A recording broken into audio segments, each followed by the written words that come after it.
আমার বানানো ছোট্ট রথটির মধ্যে যে ছোট্ট জগন্নাথ ঠাকুরটি ছিল, বলেছিলাম তার গল্প নেক্সট কোনো একটি ভিডিওটিতে শেয়ার করব, আর আজ ওটাই করতে চলে এলাম।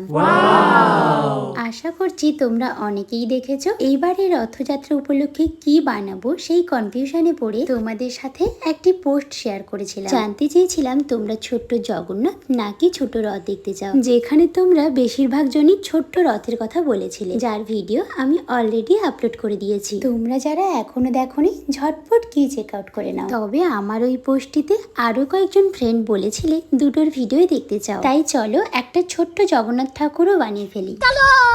আর আমার বানানো রথটিও এত ছোট ছিল যে ওখানে রাখার মতো এত ছোট জগন্নাথ ঠাকুরও আমার কাছে ছিল। তাই ছোট্ট একটি জগন্নাথ ঠাকুর বানিয়ে নিলে তোমাদের ভালো লাগাটাও যেমন পূরণ করতে পারবো, তার সাথে সাথে আমার ছোট্ট রথে ছোট্ট জগন্নাথও তৈরি হয়ে যাবে। আর এটা বানানোর জন্য ব্যবহার করেছি সুপার ক্লে আর কিছু কালার, সাথে একটি টুথপিক। তোমরা চাইলে কিন্তু সহজে এটা রিক্রিয়েট করতে পারবে। আর রথটি আমার এতটাই ছোট যে শুধু জগন্নাথকেই বানালাম, সুভদ্রা বলরামকে বানাতে পারলাম না।